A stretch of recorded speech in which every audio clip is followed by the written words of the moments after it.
Please be advised that this podcast contains mature language and content that may not be suitable for young listeners.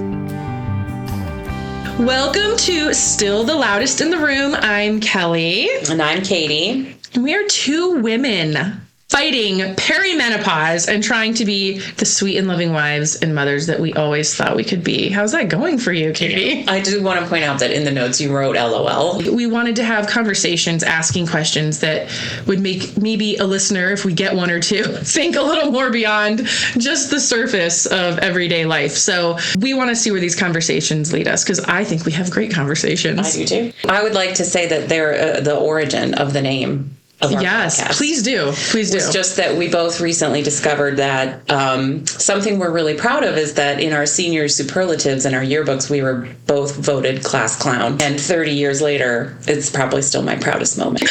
We only just found that out about each other, and we've been friends for so long. How did we not know? Because we're just talking so much that we don't slow down. There should be a secret. It's like, hey, Katie, what were your senior superlatives? I went to clown college. Exactly. Which is a thing, and I love that so much. I think it'd be really hard, honestly. Like, I could just be an academic advisor for clown college. Could be. Red Noses 101 this way. Got a prerequisite. Special speaker Patch Adams. We are hoping this will be a breath of fresh air for people to hear two normies talking who might just be like you or pretty similar. We aren't famous. We're not influencers. We are not influencers, no. We're just very crotchety women from Ohio who have opinions that maybe will make you fired up, for better or for worse. We will always be funny. Until we lose our words. Put us in a nursing home, and then we'll be the loudest at the nursing home. We were this past December when we went and sang. That's true. That was such a good deed, and that was my virtue signal for today. So what Katie and I decided is we are going to, every episode, ask each other 3 random questions, and we are going to ask each other for our answers. And maybe you'll hear some of yourself in some of our answers, and hopefully it makes you think about your own life experiences. Maybe this opens up some opportunities for meaningful conversations with your nearest and dearest people. And also, Katie and I are voracious readers. I think Kelly more so than Katie. But you read so much. You do. And so every month we want to start off with like our little book club thing. And so we'll start off with this. Katie, what are you currently reading, or what have you just read or finished, or what's on your TBR that you feel is worth mentioning today? I'm reading a book that you recommended to me, actually, called Shred Sisters. And it's great. I love it. It's I don't resonate with it because it's not the relationship that I had with my sister at all, but I do resonate as a sister or someone who has a sister. But I can't say that it's anything that is like speaking to me or my life experience, but that's why I like it so much, because I wanted to hear about someone else's life experience. So far, so good.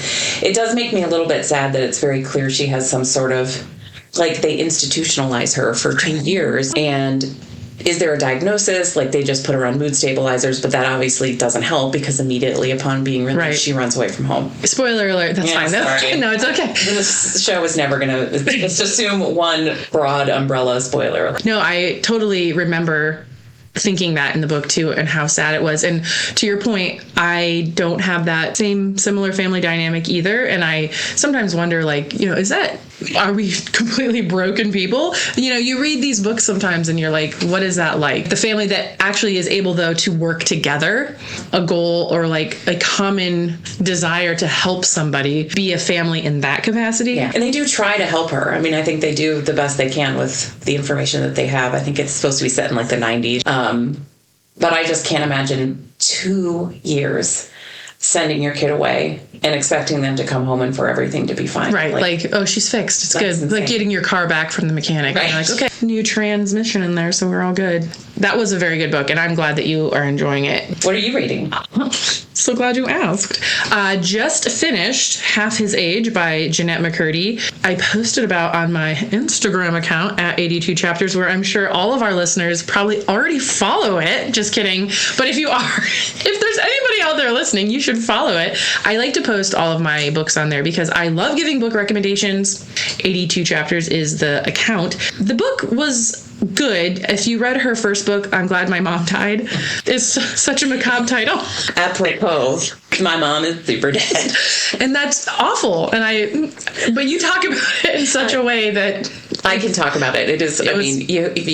You gotta laugh after 35 years. That's fair. Yeah. That's totally fair. But super traumatic, nonetheless. Yes. But Jeanette felt a little differently when her mom. Yeah, I was not. Did you read? I haven't read it. I don't like nonfiction. That's true. I know that. But there's only one nonfiction book that I have ever read. The Bible.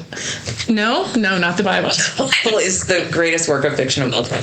That's for another show. Right. The only nonfiction book that I have ever read is Into Thin Air, which is so good. In John my Krakauer top books of all time. But for whatever reason, as much as I loved that, I never picked up another nonfiction book.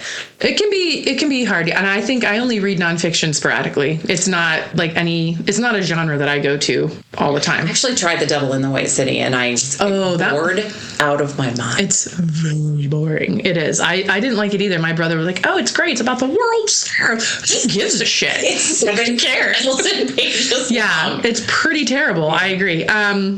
This was interesting though because she was like a Nickelodeon Disney kid. Mm-hmm. I'm sorry, I don't know for sure because I was a little old at the time that she was on iCarly or whatever. I was too old for that. She was on iCarly, but my kids watched that. She is basically talking about she was a very talented child. Oh, okay. Sam and Kat. Kat. That was the one with Ariana Grande. She was obviously talented, but her mom was like pushing her into showbiz, and it wasn't something she was comfortable with. She didn't necessarily want to do it. So there's a fine line as a parent, I think, like when you want your kids to try new experiences because they're good at something, but then it becomes an issue where you're benefiting from it more than they are because they're not having a good time. They don't like it. And her mom was very pushy about her, and then all of a sudden she's thrust into this world where there are adults in charge that are not behaving appropriately, and there was a lot of weirdness at home too. There was some she did talk about how her mom, even when she was 16, 17 years old, would make her shower with her brother. It was very weird. Was this in the world of Dan Harmon or yes the guy? Okay. She referred to him as the creator in the book because she didn't want to get in trouble. Okay. This was a huge shift in this book where it's a fiction book, half his age. Oh, it's fiction? Half his age is fiction. Oh. Yes, it's about this salubrious 17-year-old who basically gets her teacher to have an affair with her. And she does. My Dark Vanessa. Yes, but that was so I even compare that book and my synopsis of it because this book seems a lot less heavy. That was a very heavy book. Yeah. And FYI, I just Googled the word salubrious so that I would know what it meant.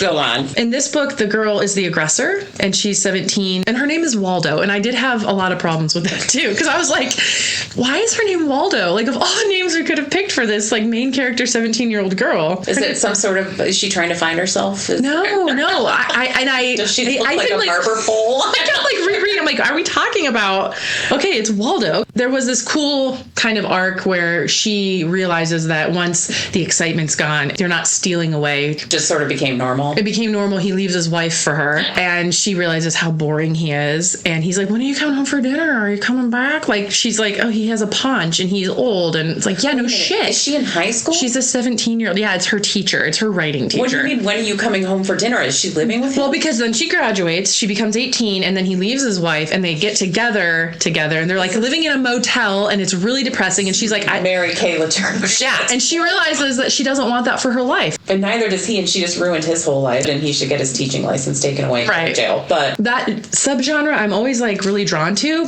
My Dark Vanessa or His Favorites was another good one. You read about it and you know that it's really creepy and disgusting, but this stuff really happens. I would only recommend it to a few people, I think, because you don't want to be like, oh, you want to read about this 17-year-old banging her teacher? You literally... So good. I saw you at a outdoor free concert that our town hosts 2 summers ago, and the library is always there, and they're giving away free books. You had in your hands My Dark Vanessa, and I was like, oh, I've never read that. And you were like, take it. Read it. And I did take it, and I read it, and I never gave it back. My child took it, who I've been given explicit instructions not to speak about, and read it and loved it, and now it's good. See, on their bookshelves. I love that. I love, if you can recommend a book and that like keeps getting passed on because you liked it, so they liked it. Do you remember that there was this trend probably in the early 2000s where you would like write, it would be like take a book, leave a book or whatever, and you'd read the book and you'd leave it on the park bench, and then the goal is that someone else would pick it up and read it and put it on a park bench somewhere else. I don't remember that, but I do like that concept, and it reminds me of like the little free libraries that are around like parks or towns. I think that's cute. You were supposed to write something in it. I don't know. I don't think it took off. It was like Hands Across America. Just like America. Big swaths of America that did not have hands across it. Like where I grew up in a cornfield. I was like, where's the hands? Same. There was a horse farm across from me. There were no hands there either. The horse was 10 hands. Do you remember, did you ever look at Post Secret? Do you know what that is? Yes. And I was obsessed with that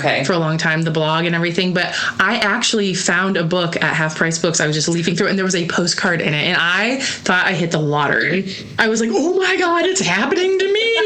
It wasn't like a great one, though. What was the secret? I don't even remember now, because it was like, I just like kind of put it back. I was like, well, this is not for me. The secret was I wiped a book on this postcard and put it in this book. That was like, it was like definitely something like just very, benign and boring. Yeah, but it was like, I knew what it was. I knew that it was a postcard, like a Post Secret thing, because it was like handmade. And I used to buy the books too, the Post Secret collections. Oh, I remember that. You could get them at like Barnes and Noble, right? Yeah. They'd have them at bookstores, and they were like pretty coffee table books. Yeah, and I still have them. They would be full with the most salacious things. Oh, some of them were crazy. Like, I didn't tell him the baby's not his. And you're like, okay. It's my dad's. Well, now it's on postsecretblogspot.com. Every Monday at work was when they would post new ones, when I had my big bank job. Back when you were on the internet. Back when I was, yes. Now it's me. I'm the one who's... You're our researcher. Yeah, I'm the one who's chronically online. You're chronically online. But you do deep dives and you find information that I otherwise wouldn't know. So I appreciate that. But I think this conversation is a great segue into our first question for today. Okay. So, Katie, what book has changed your life? And that's a loaded question. It's very loaded. And the reason I'm going to pick the book that I am picking is because it was the experience of reading it that stuck with me so much, as opposed to the book itself, although it's great. And it's Middlesex. Now, how do you say his last name? Jeffrey Eugenides? Is it Eugenides? That's what I would have said. I feel like that's correct. We're going to say it. Eugenitis? I don't know. It's like a disease. Well, it's Greek, right? So I think it's Eugenides. Eugenides. Okay. Yes. So Middlesex. And I was living in Toledo at the time, no longer live in Toledo for you freaky stalkers. And I was upstairs in my bedroom, which I had recently cleaned and made the bed. And you know, that's a big deal. And it was springtime and the window was open and the sun was shining. And I just remember feeling like, this is the greatest feeling I've ever had. And I'm like reading this great book.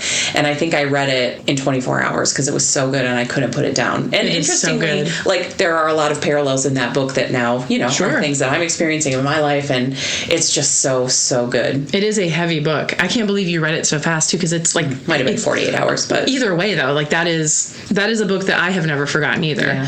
And it was also it wasn't pre-internet, but it was pre me having no attention span ananymore, because it was pre-TikTok, right? Pre-Instagram, pre-Facebook.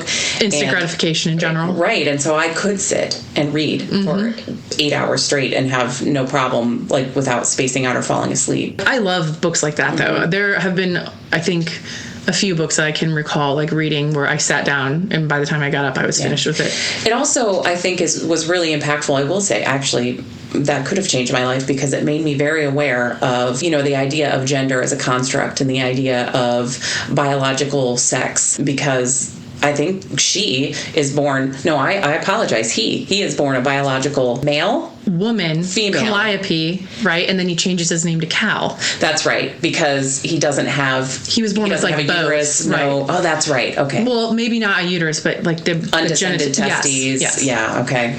And the book had so much like really good information. Yes. It was written so well written, and even like the way that he went back the generations of the Greek family, like from. And that's why I think the insinuation is that because the great grandparents were brother and sister, that it was like there was this genetic mutation or something. Not to say that that's things, but it was more about the anatomy, issue. Yeah. Oh, that book was. I mean, could you imagine writing a book like that and like getting it right? You know what I mean? Yeah. Like with all that information and just like the whole like scientific aspect of it, let alone the storyline and the character development. I mean, there's a lot going on. And he wrote The Virgin Suicides. But was that it? Is there No, there was another one. It was called like The Proposal or something that I read. It was like an academia, like northeastern school type. Okay. Like, but I think Middlesex by far is the best one that I've ever read by him. And I wholly support that. And I even thought about putting that on I kept my list small. I didn't make a huge list, but it's very hard to pick It's too hard, and you couldn't even say, like, one of your top 10. I couldn't. No, it's like if you are a heavy reader like we are, like you just have so many, like, oh, but this, but then this, but then that. And it's kind of like music. Like, how could you pick your favorite song or your favorite band? Like, I think that's silly. Music. I know. Music's the worst. And music, we should ban all of it. I'm with Tipper Gore.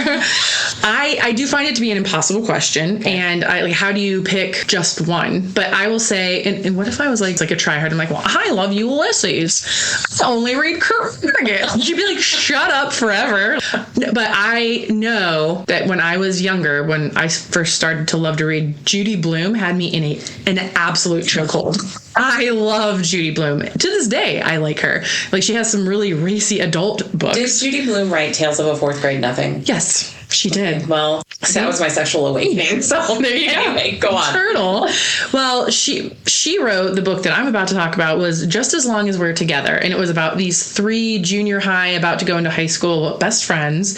And so we've got it all. We've got puberty. Is this young adult? Yeah. This is young adult. Yes. I got it in 4th grade, and I remember I would get it out of the library like every other month and just read it. I loved it so much, and it was a thick book. It was almost 300 pages. Oh my God. But we had puberty. We had getting boobs. We had best friend drama, first kisses, parents divorcing. God, what a wild ride. It was so good. I loved it, and I just could not get enough of it. And I found it online with the original cover, because, when they like release new editions, they'll like put a more like contemporary cover on it. It just ruins the nostalgia. Right. I found an OG one from an old, it was like this store that like sells like. Did you buy it? I did. And it's coming, and I'm so excited. And I was like, I enlarged the picture online when I was looking at it, and I was just like, I remember just staring at it and thinking like, Rachel is so pretty, and that's Stephanie, and then Allison was the Asian one, and she was so cute, and they're holding up t-shirts that say friends, and they're laughing. Oh, I love it. I'm surprised that your mom let you read that. Well, I got it from the school library. She didn't know. This was before parents got emails about, your child has checked out a book. Are you okay with it? Your child is reading the Bible? Did you know your child's reading porn by Sarah J. Maas? Just kidding. Our kids don't read. No. Actually, one of mine really enjoys reading, and the other one reads fan fiction online, and I am totally fine with it. You know what? I got The Godfather from the library when I was in 10th grade, and you know what? Never read that. Talk about sexual awakening. Jesus Christ, the things that aren't in that movie, let me tell you. There is a character, you know how Sonny, the rambunctious. Here's where we're about to admit something really embarrassing. I have never read nor seen The Godfather. Okay, well, Sonny Corleone is the oldest brother, okay, and he is known for having an extremely long penis. Long. Yes. Yes, large. Because there's a part in the beginning of the movie where they're at the family wedding, and his wife is she's like doing this with her hands to like measurement, and then she goes again and again, and all the wives are like, oh, and it's a big joke. Okay. Everyone knows he's packing, but he has a girlfriend on the side named Lucy. Just imagining like a pencil when you say long. Yeah, I get it. It's a lot. And in the book, they go into great detail how he loves this woman that he's cheating on his wife with, because her cavernous vagina can accommodate his long pepperoni. So it is like this whole like series of chapters about it. The Duggar mom. That's another episode. 18. Oh my God. That is like, get off of her. Get off of her. Waiting for Guffman is it Waiting for Guffman where he talks about how his penis is too big for her. And he goes, why don't you just get a vagina enlargement? I don't remember that. And I love those movies. I need to rewatch them, apparently. I don't remember which one it is, but in one of them, someone either has to get a surgery to make it smaller or a surgery to make it bigger. As you do. You just like, look, we're struggling here. R.I.P. Oh, I know. I do want to point out about Judy Blume, though. Both of our books that changed our lives were because of the experience of reading them at that time in our lives. And absolutely. I think that says a lot. Tales of a Fourth Grade Nothing. when he goes to the movie theater and he sits next to the girl that he likes and they share popcorn and their fingers touch in the bucket. I like a dog-eared that page. Isn't that... I thought it was... Could you imagine being able to write something that, like... resonates with a fourth grader? And now you're a very, very young, middle 40-something. Late 40s. But it's crazy to think that you could put something out into the world and just, like... And I still think about it, yeah. Yes, so good. Just like, you know, all of those books you read during that age, that was such a formative time. Absolutely. Anyway, so, like, even if it was the Nancy Drew Hardy Boys Super Mystery... which were also great, by the way. Dog-eared those pages when, like, Frank and Nancy would get caught in the cabin because there's a storm coming. And, you know, Ned? Who's Ned? We don't need Ned. Slicing the sexual tension between Nancy... and Frank Hardy. Oh, Frank Hardy. Now, I heard he was packing, too. Much like Sonny Corleone, I think. Not like the Strom sucking out. Do you have, like, adult year books, though? Like, in your adult years, books that really... like, you always want to recommend to people, because I know that's true, because you have recommended some absolute bangers to me. So I think the other one would be Fall on Your Knees, which so good. I will say anytime to anyone who's looking for a book to read, Fall on Your Knees, because the prose moved me in a way I've never been. That sounds so cheesy to say, but it really did. It doesn't sound cheesy. I don't know how to. I'm not good at describing, like, good writing. It's hard to. So beautiful. It's so lyrical, and the story is so sad. I mean, it's just so tragic. But that's the one where. That's the one. Fall on Your Knees is great. Super, super good. So sad. But it's also, like, almost an epic story, because it seems like it was written in a different time. Yeah, and it does follow... No, I guess it does just follow that one family. Yeah. I was thinking that it would be, like, generational, but it's not. Well, it kind of is, though, because at the beginning it's about the grandparents. The grandparents meeting, and then, like, how, you know, she was, like, wasn't she, like, really ugly or something? And he, like, was kind of, like, making do with her, because it was, like, an arranged marriage, and then... Is she the one that puts her head in the oven? I think so. Ugh. Yeah. Yeah, I think so. But it's interesting as, like, an adult, like, what you read that, like, when you become, like, a very seasoned reader, the things that stick out to you as an adult, because it's kind of hard to shock you when you have, like, read so much. Yeah, but I've said this to you before. You're much more adventurous in your reading. Like, you will read any book of any genre. Not any genre, but... Well, you'll read any book. Like, sometimes I'm very intimidated by things that are set in, like, 1960s Congo. Like, I love stuff like that. Okay, wait. That was the Wilsonwood Bible, which is one of my favorite books. So good! Barbara Kingsolver. That's the only Barbara Kingsolver book I've ever gotten through. Why is it so amazing? And the rest of them I don't like. Demon Copperhead? Well, except Demon Copperhead. Oh, so that's amazing. It was honestly really hard for me to get through. Really? It was so depressing. It is very depressing. He was just like, then I went and I ate a rat, and after that somebody stole my rat meat, and I had to do drugs. I had to do drugs, that's right. And I had to learn to breathe underwater because somebody held my head under there. Like, I know, but it's so good, and it's supposed to follow like parallel, like David Copperfield. Yes. Which incidentally I've never read, so I just throw that out there, but it doesn't mean anything to me. My dad is a high school English teacher, so I've had David Copperfield read to me because he had these leather-bound books on his shelf, and it was all of that's Charles Dickens, and so I've had that read to me. And there is a show on Hulu, or it's on Disney or something, called The Artful Dodger. Okay. And it is about the Artful Dodger's character in David Copperfield, and so it follows him after the story of David Copperfield ends. It's so good. Highly recommend. I mean, that sounds very highbrow. He becomes a surgeon. He joins the army, and then he ends up getting sent to Australia with all the criminals during that time frame when Australia was entirely peopled by criminals. And and now it's Florida. But go on. Yeah, he's the only surgeon that is, like, any good. The other ones are like, put the leeches on, and, like, whenever they do surgery, there's a whole room of people watching and, like, betting on how long it'll take the patient to die. It's crazy. My God. And he's the only one that actually is any good at it. But the secret is he can't read. Oh, wow! That's insane. Well, he's, like, dyslexic, so he can't actually read. So he gets this girl to come in who's also super interested in medicine, and then they have, like, a little tryst. They do a blood transfusion for the first time. Oh, that's a book that I read. It's I don't remember what it was called. But Welcome to the World of AIDS. No, not that book. So Katie? Yeah, there's this urban legend from like the late 90s. I don't even know. It could have been the 2000s. I have no idea where I heard this, but like there was this urban legend that if you got to be careful when you go to the movie theaters and you don't want to sit back in the seat because you'll get stuck by a hypodermic needle that is infected with AIDS, and there'll be a little sticker on it fortune cookie note that says, "Welcome to the world of AIDS." Which is not true. That never fucking happened. But let me tell you how I would never put my hand inside of a payphone to get that change, get that nickel back. Because I get that nickel, and then I also get AIDS. That's right. AIDS is everywhere. AIDS. No HIV. No HIV. You're just right to AIDS. Boom. Dead. Welcome to the world of AIDS. It's not funny. It's not. We are not laughing about AIDS because it is not funny. But Jesus Christ, the things that people that we were willing to believe. You know, nothing has changed. Do you not remember COVID? No kidding. No kidding.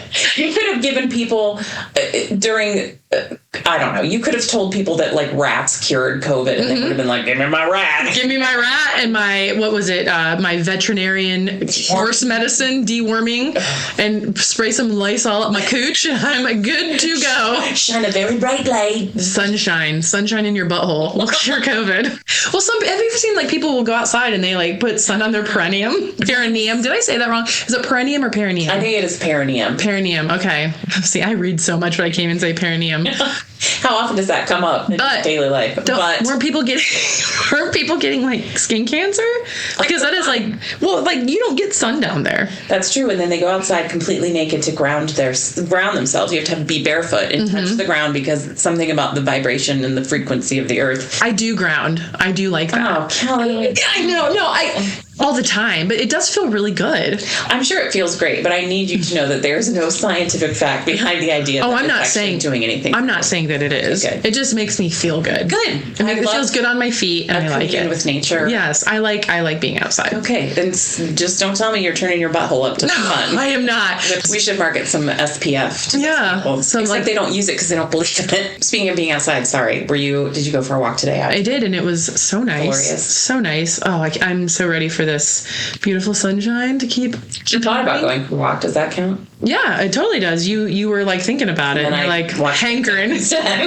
Well, you know, there are some stretches of my walks where it's a little bit boring, and I'm in neighborhoods that I don't have to worry about like traffic or anything. And I will like start looking at reels and stuff because I need to bone up on what's going on the internet so I can talk about it. I mean, what's going on the internet 2 weeks ago on Instagram? Yes. Yeah, because I'm not on TikTok. You sent me the weirdest, like most inane things ever. My algorithm is sometimes a little concerning, but I love my content. For whatever reason, you're always sending me this old lady who wears like all denim, and she's like, "Do you not go outside and be a sparkly? Why don't you wear some rhinestones on your denim?" She's like, "Keep on a cowboy hat and these boots, and you're ready for brunch." She's so positive. Don't you love her? She's crazy. She's interesting. She's great. She's great. And I sent you some bangers today about theater kids, which I'm going to talk about. But here's the thing: I will look at my phone and it'll be like, "Yeah, bang, bang, bang." I know. I'm sorry. And then that was when I was on my walk. That's why you got so many back to back. And I do watch them, but I don't always comment on them. It's okay. I feel bad. I'm like, you know what? I need to pull it back a little bit because I know I get overwhelmed if people send me too many reels. I do though. I'm like, it's like homework. I'm like, if I don't look at these, like they won't like me anymore. If I don't say anything, I will watch them, but I will never send you any because I'm on TikTok. So I know, and you have sent me TikToks. I'm like, I can't look at them because when I click on them, they're like, sign into TikTok, and I'm like, help me, I'm poor. All you have to do is just download it and never use it. I know. Watch what I sent. I had it for a minute there, and then I did get rid of it because I was just trying to cleanse, and I removed Facebook from my phone. I just have Messenger. All you have to do is go outside and just lift your butt up to the I know. If I would just put some sun on my perineum, I'd be fine. That's all I should be doing, but I'm not. What is with me? So Fall on Your Knees is your adult book. No, mine was Middlesex. No, your adult years though. Oh, there. Yeah, I read Middlesex as an adult. I thought you said was just in my early 20s. Oh, okay. Does that count? Well, no. I think you were a child in your early 20s. Let's be honest. I don't know what my most impactful book as a teenager was. I do, but that's for another time because it's just going to take me too long to unpack all that. Okay, we will come back to that then. As an adult, I have A History of Wolves by Emily Fridland. it's about this family that are Christian scientists, not Scientology, but Christian Science. Oh, okay. They don't believe in medicine. Right. And their child has a tumor, and they are letting him die in their home. And this girl, who is the narrator of the book, is babysitting the child for the summer, and she sees him getting worse and worse, and she doesn't understand why the parents are not helping him. And it is so sad, but it is so good. Okay, I'm putting it on my list. I got this book not knowing the full extent of it. Like the synopsis was a little bit vague, but I was like, oh, it sounded good. When I finished that book, I was like, what the fuck? I had tears in my eyes, but it was very well written. It was a great story. I love Wally Lamb. She's Come Undone is a great book. She's Come Undone was actually, so I was so good. 20. Yes. When I read that, and I was just like, wow, I'm a really intellectual adult now. It's so good though. And I didn't know Wally Lamb was a man.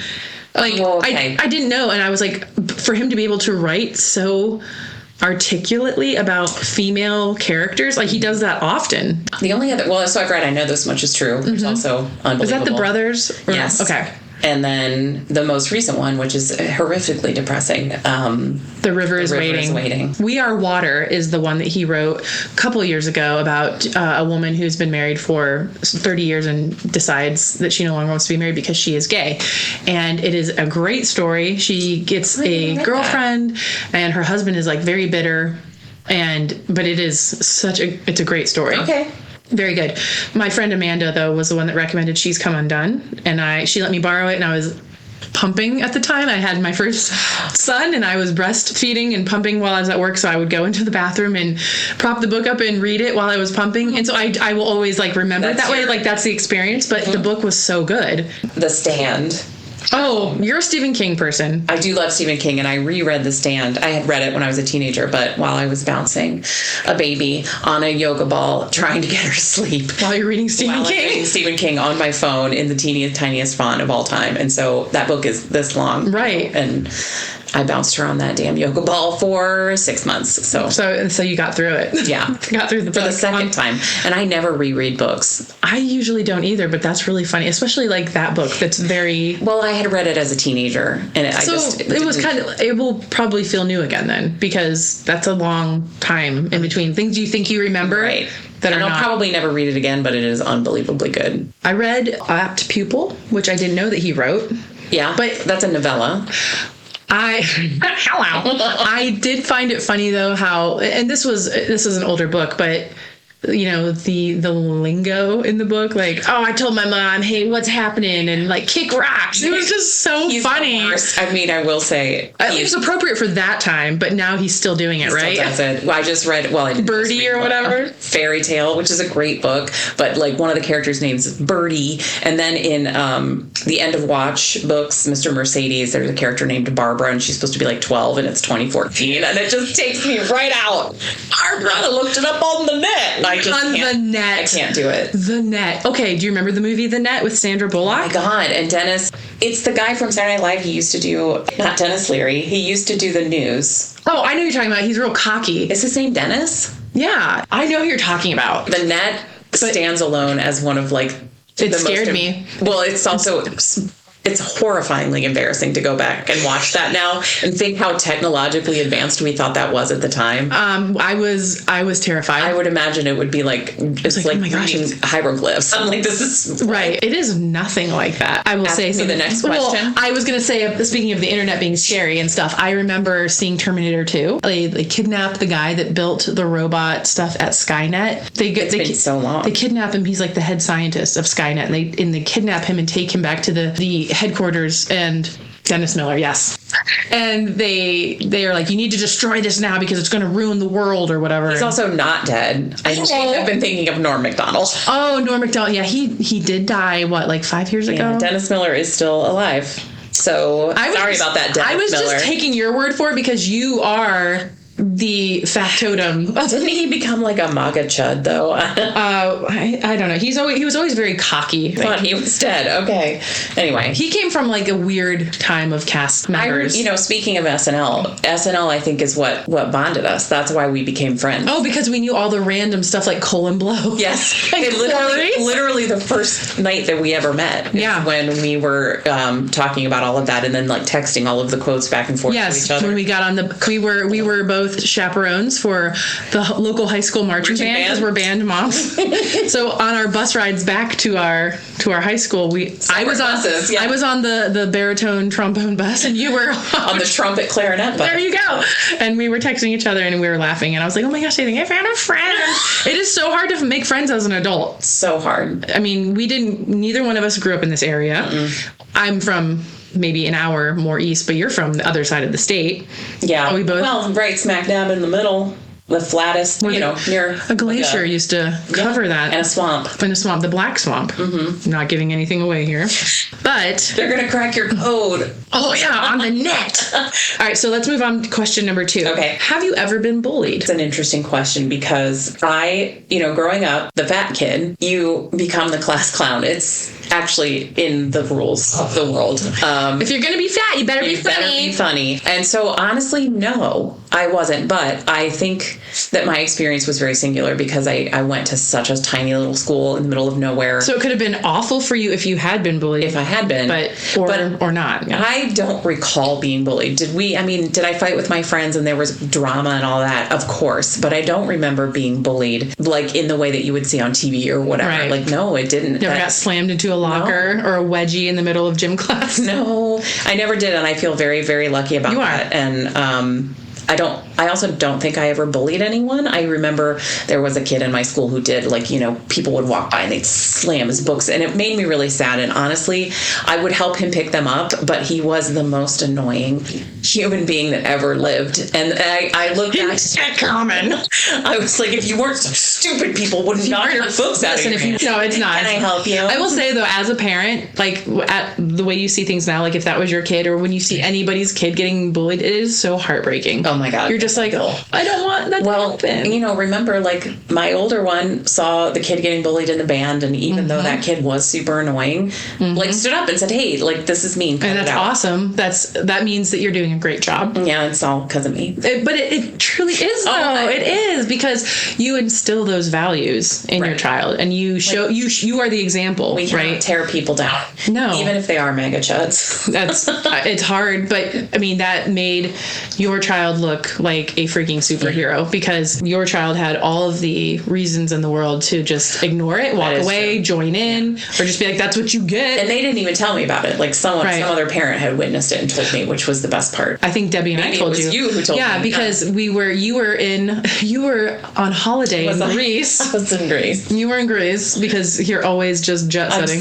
I'm just all and over. It was the first game of the season, and it was away, and I was there with Debbie, our friend, to chaperone, and I saw the whole thing happen, and he came out and he said something, and I was like, wow, he's going to bat for this kid who doesn't necessarily deserve it. Yeah, who would go out of his way to make sure that your child felt small about other things. Yep. So it was a very, very telling moment about the integrity of your child. Are you bullied? I was. In high school, I was called a lesbian because I played sports and I was a virgin. Guys would be like, oh, she's such a lesbian. I tried to go up her shirt and she cried. But you're like, that was religious trauma, not because I'm a lesbian. Look, I have a promise ring, and I promised God and my parents and everybody in my church that I would save it till marriage. True love waits. It was a whole thing. It's very important to preface this by saying you are one of the most beautiful people I know. Thanks. And I mean that. And that's really nice.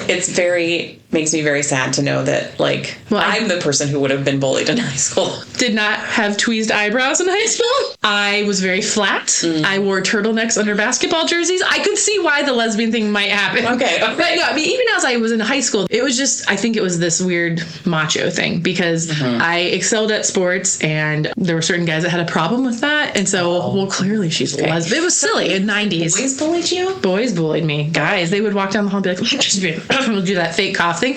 And it seriously, I knew it was coming because it was always the same time every day when I would be walking from this class to that class. So I knew I was passing that guy and he would do it every time. And it just made my stomach hurt and it made me feel, they would put notes in my locker. They called me names. They would toilet paper my house. They would egg my house. We built snowmen. They knocked him over. I mean, it was crazy. One guy followed me down the rural highway with a paintball gun, shooting it at my car. And my brother and I were just like, okay, what do you do? I think these guys were maybe just repressed incels. We know now what an incel is. Right. But it was kind of terrible. As an adult, though, I've been bullied in the workplace before I moved here. And there was like no oversight, no power checks, like no. So we didn't have an HR person. The person that we had that was in charge of anything like that, she would call this like company with ADP and be like, we have somebody doing this, what do we do? And they would tell her, and then she'd come back and tell us. And if you went to her with like an HR thing, she would go and tell the other people, like the C-suite people, and there was retaliation, and it was awful. The parking lot every morning, and this, like, my stomach would hurt and I would cry. Dave, best guy ever, would be like, you don't have to work there. Like, we'll figure it out. Like, you can quit. But it was terrible. Like in heated rivalry when he says, we'll figure it out. Don't embarrass that level. In high school, they were like, you're a lesbian. And I'm like, I wish. That wouldn't even bother me now. We would be the best lesbians. We could just be so happy and read all We'd have a clean apartment. You know what's funny, though? In the 90s, if you were called gay, that was such a diss. Yeah. And it's so funny how... It's such a cultural shift. Yeah. And I'm very glad for that because, like, being... We want to make that real clear. We are all about inclusivity. And I think, too, like, being a band mom, this was, like, a new experience for me. I was not in marching band in high school. Yeah. Because I was a jock. I was a lesbian jock, everybody. I was. But I love seeing how these kids work so hard and they come together, and, like, the show that they put on, and how marching band is full of, like, all walks of life. Yeah. And there can be bullying in the band. Of course. For sure. It's like Lord of the Flies. It's Lord of the Flies. I mean, we've got the hierarchies and... Yeah, that is true. But I think when you look at compared to football... You had you were a football mom for a year. For 1 year. Yeah, and it was vastly different. I was able to make friends with band moms day one. Football moms, if you haven't been a part of it the entire time, they're like, who are you? Why don't you have everything bedazzled? Why doesn't it say football mom on your shoes and your shirt? Especially in a town like ours where football is a big deal. And I love Friday Night Lights because I love the band. I couldn't care less about the football, and I don't understand. I would be the one wearing the sweatshirt. I'm just here for the halftime show.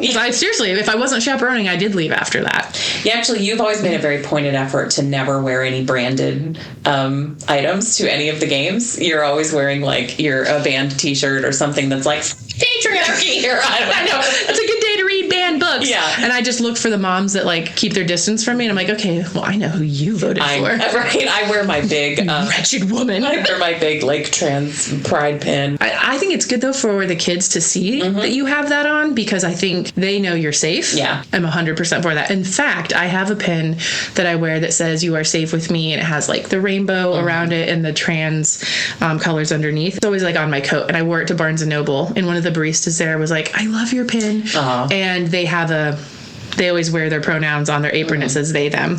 They told me they liked it, and I said, I have another one. Seriously? And I was like, I will bring it to you. One time, Dave and I were there, and we were making a comment about some atrocity that happened in the news, like every day, like you could say anything about Trump and all the bullshit, and we made a comment about something, and they looked at us and they were like, oh, right. And we had like this little exchange over the cash register, and then they came out from behind the counter, and they came up to me and they said, can I just give you a hug? I just don't meet a lot of people that I feel are good people. And we like stood in the middle of the little cafe, and I hugged this little tiny girl, and it's they, them, I know, but I'm just giving you like a visual. So adorable. And I was like, you know what? I was like, I think there are more of us than you realize. Yeah. And they said, I am so happy to hear you say that. I just get so upset all the time, and I just get really depressed, and I go in like my little rabbit hole and it doesn't make me feel any better when I'm online. And I was like, I know, you got to get off the internet. I know it's easier said than done, but a good moment. I'm going to make Dan go in there wearing his free dad hug shirt. And I love, for context, Dan is 6'7". Yeah. Every time he's anywhere, I see him, right? I'm like, oh, there's Dan. Yeah, you can't miss him. And when he wears that, it's like, who could you feel safer around than him? And you said at Pride, people come up to him and... Yeah.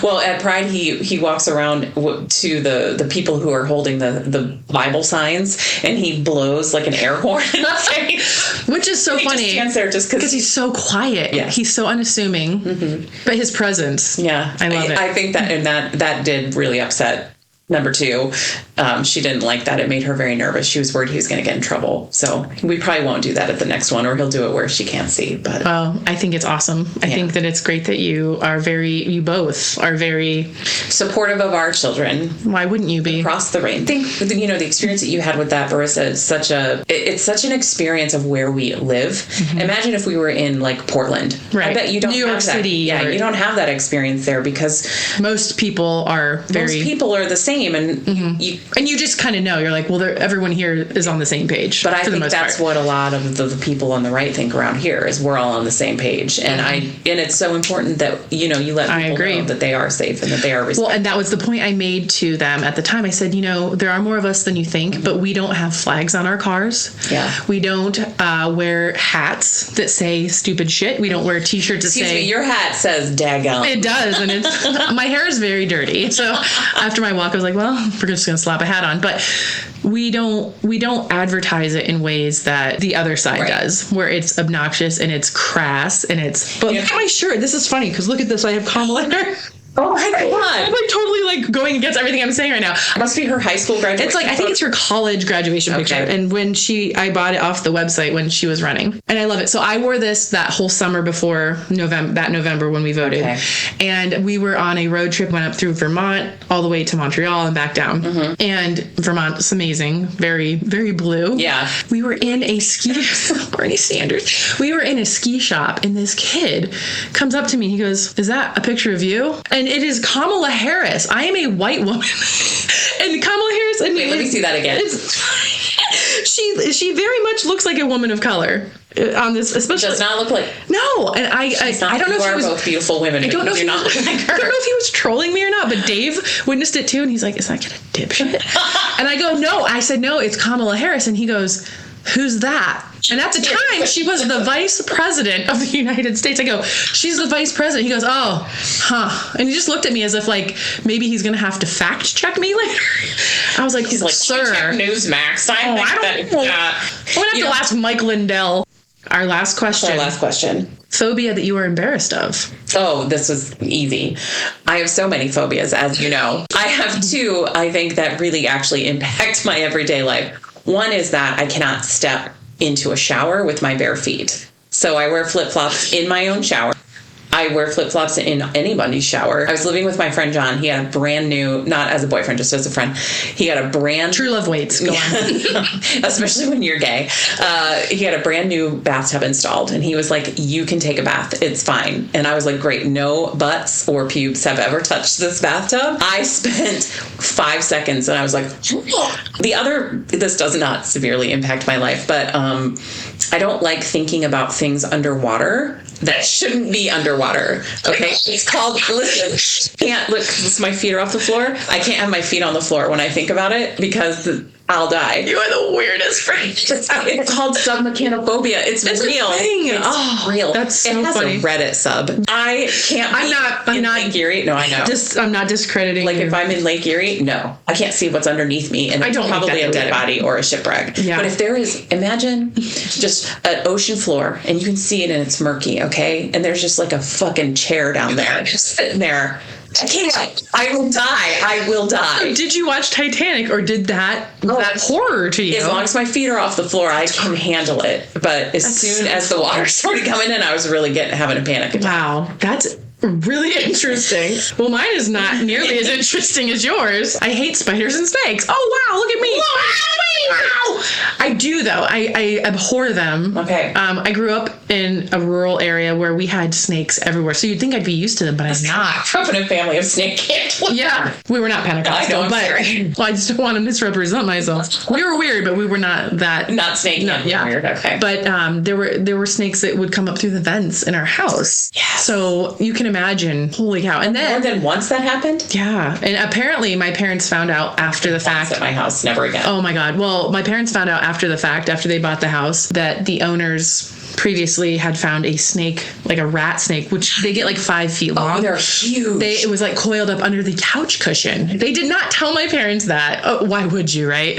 And so we had a pond. There were snakes in the pond. Weird, because I grew up in the country with a pond, never had a snake. So many snakes. Oh my God. We would mow the lawn. We had a riding mower and they would fly out from under the deck because you'd run over them. One time my brother and I were playing catch in the yard and with our baseball gloves, and you have to have like webbing. And I put my glove on the ground and it like went through the webbing as I was playing, and it just like slithered through my glove. Have you ever been bitten? No, they were all like garter snakes and stuff, but I have reoccurring nightmares sometimes that I'm in that yard and there are like anacondas, and how do I get to the deck? How do I get back? Snakes are horrifying. They are. They're very scary. I don't enjoy them. My brother, who's 5 years older than me, my parents had put a tent in the backyard for funsies. Oh, we had a tent. 80s, yeah, right? it was great. So I was in the tent and he caught a bunch of garter snakes and threw them in the tent and then zipped it closed and held the zipper. That's very mean. That is really mean. It was really mean, and he got spanked. So that was just one of the many. That's a total brother thing, but my brother would not have done that to me. He did. I was older since than him. apologized. We're buddies now. Well, and then this whole spider thing, like I don't like things that are just like crawly and skittery, you know, like when you go to those black ones that you go to like smash them, they jump. And I've had one in the car before, and you go to kill it and you're driving and you're like, I mean, it's terrible. Drive into a bridge embankment because right. Choice to you. I mean, it's terrible. And I saw the movie Arachnophobia when I was in 3rd grade, and that well, I went to my friend's house and she was cool and she was allowed to watch this stuff. So that's where I saw Halloween for the first time, where I saw Arachnophobia. Scared the shit out of me. The Arachnophobia, I saw that in the movie theater when I was in high school. Now talk about keeping your feet off the floor. Like after I saw Arachnophobia, I would like sleep in the fetal position because I didn't want my feet at the end of the bed.